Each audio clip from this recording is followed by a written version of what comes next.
करते हैं मोस का जो जीवन चक्र होता है उसकी प्रभावी अवस्था, मोस के जीवन चक्र की प्रभावी अवस्था को क्या कहते हैं अपन? युग्मकोद्भिद कहते हैं। क्या कहते हैं? युग्मकोद्भिद। अर्थात इसी में क्या होता है? प्रकाश संश्लेषण होता है, मतलब जो खाना बनाता है, जो भोजन बनाता है वही मुख्य होता है। तो इसमें ये जो आया था ना बीजाणुद्भिद, ये मुख्य थोड़ी था। फूटसीटा कैप्सूल मुख्य थोड़ी था, ये तो खत्म हो गया। एक टाइम ऐसा आया कि ये क्या हो गया? खत्म हो गया। ठीक है। युग्मकोद्भिद की दो अवस्थाएं होती हैं। जो यहाँ पर जो गैमेटोफाइटिंग स्टेज है इसमें भी दो अवस्थाएं होती है। ठीक है, लिख रखा है आपने। प्रथम तो कौन सी अवस्था होती है? बोलो। प्रथम तंतु अवस्था। इसी का नाम क्या हो जाएगा? इसी का नाम हो जाएगा प्रोटोनेमा स्टेज। क्या हो जाएगा? Protonema stage. ठीक है। दूसरा वाला ये जो प्रोटोनेमा स्टेज है, इसके बाद जो दूसरी अवस्था आती है उस अवस्था को क्या कहते हैं अपन? उस अवस्था को कहते हैं पर्ण अवस्था, या फिर उसको कहते हैं लीफी स्टेज। क्या कहते हैं? Leafy stage. बात समझ में है ना आपके? कि इसका जो गैमेटोफाइट होता है ना, ये गैमेटोफाइट भी कितने तरह का होता है? दो तरह का होता है। एक प्रोटोनेमा स्टेज होती है, एक लीफी स्टेज होती है। तो सबसे पहले हम प्रोटोनेमा की बात करते हैं। किसकी बात करते हैं? प्रोटोनेमा की। प्रोटोनेमा में क्या होता है? ये अवस्था शयान होती है। शयान जानते हो ना? लेटी हुई अवस्था। शयान मतलब लेटी हुई, सोती हुई अवस्था। विसर्पी यानी घिसती हुई, मतलब विसर्पी क्या करती है? ऐसे चलती है, ध्यान दे देखो, ये ज़मीन पे ऐसे चलती है, मतलब रेंग करके पूरी में फैल जाती है ऐसे कैसे। तीसरी चीज़ शाकित तंतु द्वारा निरूपित होती है। इसका तंतु कैसा होता है? शाकित होता है। जो आपने कवक में पढ़ा था ना, कवक का तंतु था ना, सेम ऐसा तंतु है। जैसा तंतु आपने कवक में पढ़ा था ना पहले, सेम ऐसा ही तंतु इसमें है।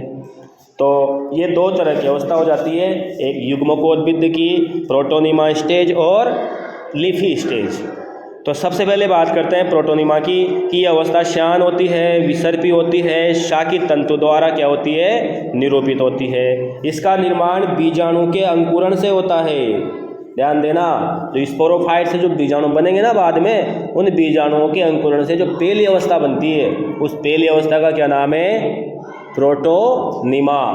प्रो यानी होता है प्रारंभिक, सबसे पहले वाला, तो प्रोटोनेमा स्टेज। ठीक है। उसके बाद आती है अपने यहाँ पर ये जो अवस्था पे ध्यान देना, प्रथम अवस्था बीजाणुद्भिद के बाद डायरेक्ट पहले युग्मकोद्भिद बना था किसमें? लीवरवर्ट में, यही पढ़ा ना। लेकिन यहाँ बन रहा है डायरेक्ट। यहाँ पहले क्या बनेगा?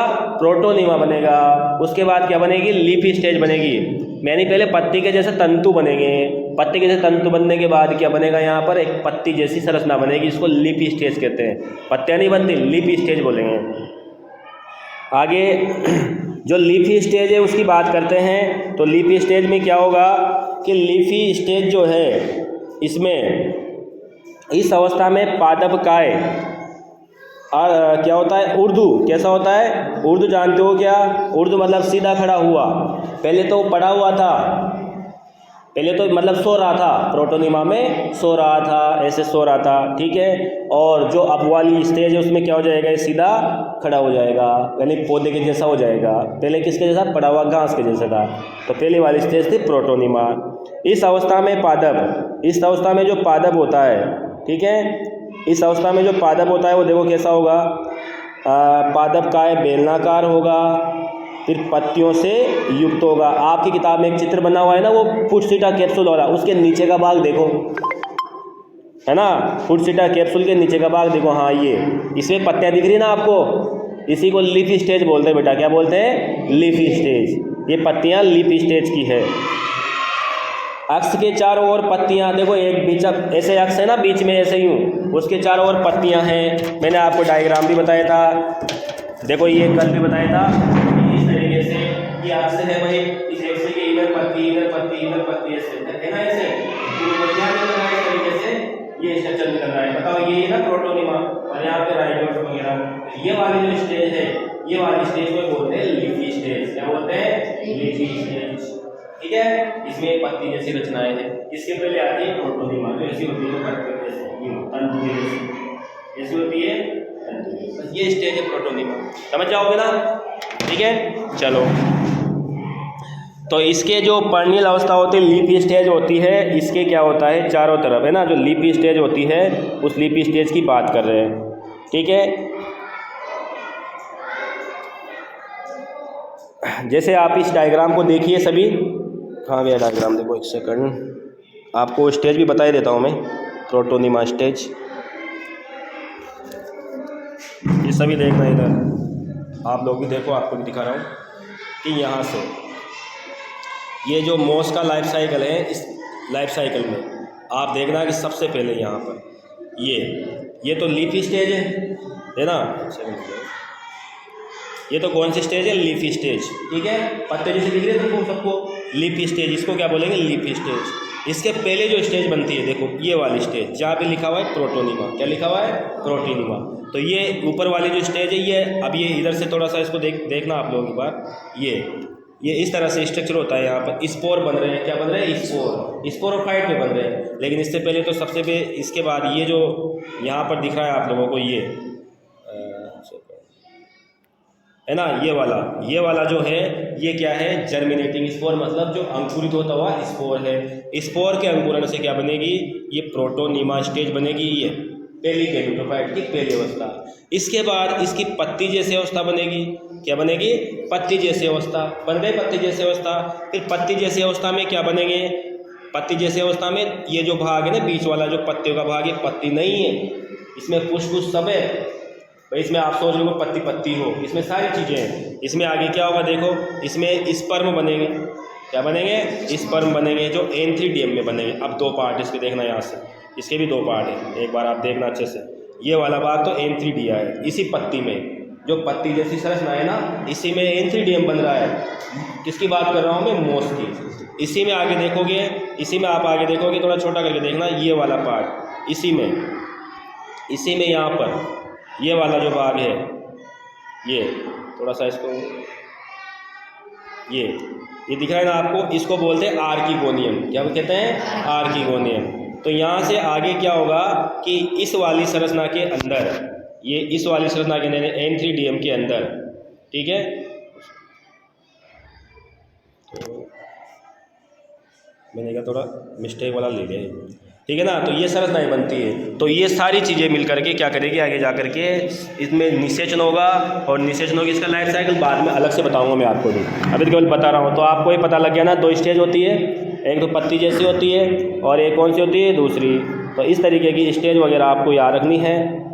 आगे वापस आ जाते हैं अपनी इस पर नोट्स की तरह, कि पर्नियल अवस्था जो लीफी स्टेज है, इसमें पहले मैंने बताया पादप का कैसा होगा बेटा, उर्दू होगा, उर्दू मतलब सीधा खड़ा हुआ। अभी मैंने चित्र बताया था आप लोगों को, वो बना रखा है आपने लास्ट में, हिसाब वाला कैप्सूल वाला, उसमें तो वो बेलनाकार होगा, पत्तियों से युक्त होता है। अक्ष के चारों तरफ पत्तियां है ना, सर्पिल क्रम में लगी होती है। किसके क्रम में लगी होती है, सर्पिल क्रम में लगती है। इस अवस्था में जननांगों का निर्माण होता है। अभी भी मैंने बताया था आप लोगों को, बताया था ना वो चित्र, ठीक है ना। उस चित्र में क्या था, ऑर्किगोनियम बन रहा था, एंथ्रीडियम बन रहा था। ऑर्किगोनियम के अंदर अंडा, स्त्री युग्मक यानी अंडाणु बन रहा था, और जो क्या बोलते हो एंथ्रीडिया, उस एंथ्रीडिया के अंदर क्या बन रहा था, क्या बन रहा था भाई, एंथ्रीडिया के अंदर पुमणु बन रहा था। क्या बन रहा था, पुमणु। चित्र एक बार फिर बताता हूँ आपको कि कौन सा डायग्राम था वो, ये देखो आप लोग, दिख रहा है ये वाली स्टेज, ये दिख रही स्टेज आपको, ये वाली स्टेज, ठीक है। ये वाली स्टेज में क्या बनते हैं भाई, जननांग बनते हैं। तो जननांग कौन से, एंथ्रीडिया, और ये नीचे वाला कौन सा था जो थोड़ा तीखा तीखा सुई के जैसा दिख रहा है ना आपको, ये है आर्किगोनिया। तो आर्किगोनियम में क्या होगा, निषेचन होगा। आर्किगोनियम में जो ये एंथ्रीडिया से जो पुमणु बने थे ना, ये आकर के चले जाएंगे। जैसे पुष्प में होता है ना परागण की क्रिया, तो इसको परागण कह दो, निषेचन कह दो। तो इसी पत्ती के अंदर इसी में दो पार्ट बनते हैं, एक बनता है एंथ्रीडिया और एक बनता है आर्किगोनियम। तो एंथ्रीडिया से एंथर यानी ये परागकण निकलेंगे, जैसे समझ लीजिए आप लोग, युग्मक निकलेंगे और इसमें आ जाएंगे ये अंदर ऊपर से होते हुए सीधे, फिर यहाँ जाइगोट बनेगा, फिर वही प्रोसेस शुरू होगी आगे जा करके, क्योंकि वो लाइफ साइकिल में देखेंगे अभी अपन, है ना। तो दोनों चीज़ें समझ में आ गया आपके। चलो आगे बढ़ते हैं। आगे हम देखते हैं कि इस प्रावस्था में जननांगों का निर्माण होता है और पत्तियों से युक्त युग्मकोद्भिद मूलाभासों की सहायता से मिट्टी से जुड़ता है। देखो चित्र आपको बना रखा है ना चित्र, उसमें नीचे राइजोट्स लिखा है, मूलाभास लिखे हैं, नीचे निकल रही है जड़े टाइप की, मूलाभास निकल रहे हैं, शायद मूलाभास या मूलाभ लिख रहे हैं ना। तो डायग्राम इसलिए बना कहा था मैंने कि डायग्राम अगर आप बना लोगे तो आपको सारी चीज़ें क्लियर हो जाएगी, है ना। अभी मैंने बताया भी था आपको, कोई दिक्कत नहीं है ना। तो मूलाभासों की सहायता से मिट्टी से जुड़ा रहता है। अब जनन की बात करते हैं, रिप्रोडक्शन की बात करते हैं कि जो मोस होता है उसमें जनन कैसे होता है। ठीक है, चलो बात करते हैं। देखो सुनना ध्यान से। मोस में कायिक जनन कौन सी विधि के द्वारा होता है? बोलो। खंडन और विखंडन और मुकुलन के द्वारा। अभी तो आप पहले भी पढ़ चुके हो विखंडन क्या है, मुकुलन क्या है। ठीक है, पढ़ चुके हो ना, विखंडन क्या है और मुकुलन क्या है। लैंगिक जनन कहाँ हो? लैंगिक जनन पुधानी और वही स्त्रीधानी, यानी कि मैंने अभी बताया था एंथ्रीडियम और आर्कीगोनियम। एंथ्रीडियम मतलब ऐसे ए आर रखना, पुरुष प्रथम, है ना, और की गोनियम भी ऐसे ही शुरू हो रहा है, स्त्रीधानी की सहायता से होता है। निषेचन के बाद युग्मनज बनता है जो बाद में बीजाणुद्भिद बन जाता है। बीजाणुद्भिद में क्या क्या होता है बताओ भाई? आता है, मैंने बताया आपको पहले क्या क्या होता है, बोलो। बीजाणुद्भिद में एक तो होता है फुट, एक होता है सीटा और एक होता है कैप्सूल। क्या क्या होता है बोलो? एक तो होता है फुट, एक होता है सीटा और एक होता है कैप्सूल। तो बीजाणुद्भिद का चित्र आपने कल बनाया था, फुट सीटा कैप्सूल वाला। ठीक है, यही वाला चित्र देखो आप एक बार, है ना। मैं इनमें भी बता देता हूँ ताकि उनको भी समझ में आ जाए, देखने वालों को भी, है ना। फुट सीटा कैप्सूल, वही ऊपर वाला कैप्सूल, उसका डंठल क्या हो गया? सीटा, और जहाँ जुड़ रहे हैं ना वो फुट हो गया। क्या हो गया? फुट। सॉरी, ऊपर वाला कैप्सूल है। कैप्सूल में स्पोर बनेंगे, वही प्रोसेस शुरू हो जाएगी बाद में आगे जा करके। तो कैप्सूल में अर्धसूत्री विभाजन होने से, किसमें विभाजन होगा बोलो? कैप्सूल में। कैप्सूल में अर्धसूत्री विभाजन होने से अगुणित बीजाणु बनते हैं भाई। वही वापस पुरानी वाली बात, क्या बनेंगे? अगुणित बीजाणु बनते हैं और अगुणित बीजाणु से युग्मकोद्भिद का क्या होता है? निर्माण होता है। इसका उदाहरण भी याद रखना आप, फ्यूनेरिया। मोस में किसको लिया गया है? फ्यूनेरिया को। फिर किसको लिया गया है? पॉलीट्राइकम को। फिर किसको लिया गया है? स्पेगनम को। तो इसके उदाहरण क्या हो जाएंगे? FPS याद रख लो, क्या रख लो? FPS याद रख लो।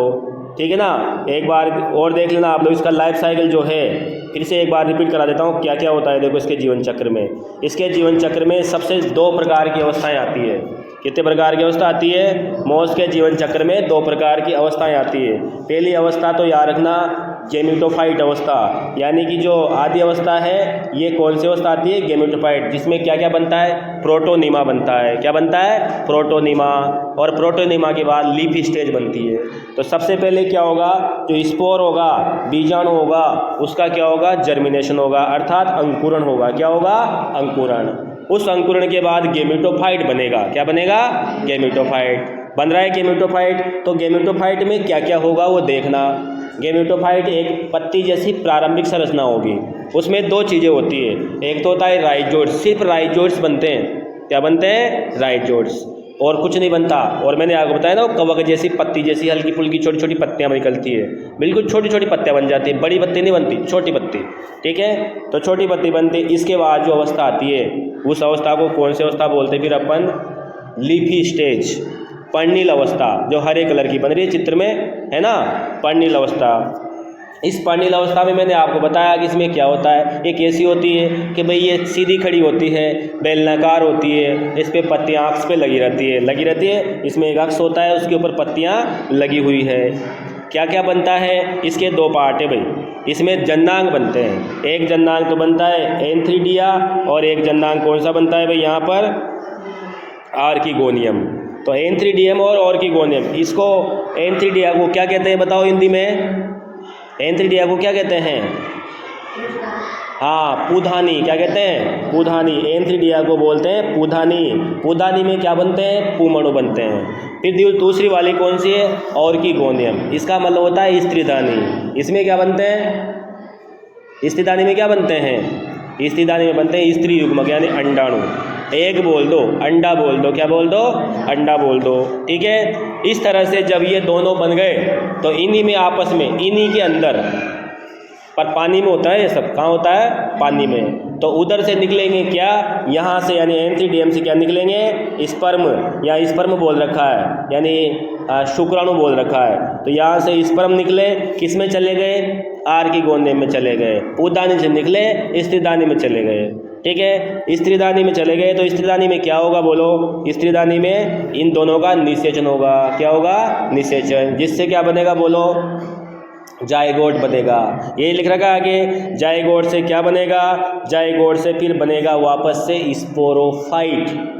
क्या बनेगा, स्पोरोफाइट, अर्थात पूरा युग्मकोविद कंप्लीट हो जाएगा। इस पे क्या क्या दिख जाएगा आपको, इस पे आपको फुट दिख जाएगा, इस पे आपको सीटा दिख जाएगा, कैप्सूल दिख जाएगा। जब ये सारे दिख जाए तो समझ लेना इसका पूरा विकास अब हो चुका है ना। तब आप क्या समझोगे कि जो मोस है ना, मोस, उस मोस का पूरा विकास हो चुका है, क्योंकि मोस में क्या नज़र आ गया आपको, कैप्सूल, फिर सीटा और फिर फुट और राइजोड्स, पत्तियाँ, ये सब मतलब कंप्लीट पौधे के जैसा दिखेगा ये। ठीक है, फिर उसके बाद इसमें क्या होगा, इसके बाद जो ये जो कैप्सूल है, उस कैप्सूल के अंदर किसका निर्माण होगा, उस कैप्सूल के अंदर वापस क्या बनेंगे बोलो, स्पोर बन जाएंगे, बीजाणु बन जाएंगे। फिर बीजाणु का वापस क्या होगा, अंकुरण होगा। अंकुरण होने से क्या बनेगा, प्रोटोनीमा बनेगा। प्रोटोनीमा से क्या बनेगा फिर बोलो, पत्ती जैसी बनेगी। पत्ती जैसी में फिर वही पूधानी, स्त्रीदानी बनेगी। पूधानी में क्या बनेगा, पुमणु बनेगा। स्त्रीदानी में क्या बनेगा, अंडा बनेगा। फिर दोनों का क्या होगा, निषेचन होगा। ठीक है, फिर क्या बनेगा, जायगोट, फिर बनेगा वापस स्पोरोफाइट, फिर बनेगा फुटसीटा कैप्सूल, और फिर वापस क्या बन जाएगा वहाँ पर, अंकुरण। इस प्रकार से ये मोस का लाइफ साइकिल है। किसका है, मोस का। और मोस के लाइफ साइकिल में आपको इसका एग्जाम्पल, इसके ये भी याद रखने हैं आप लोगों को उदाहरण। तो मोस का उदाहरण है फ्यूनेरिया, पॉलीट्राइकम, स्फेगनम, है ना, ये सारे उदाहरण हैं। तो रह जाएगा याद, बोलो रहेगा नहीं रहेगा, रह जाएगा ना। ठीक है,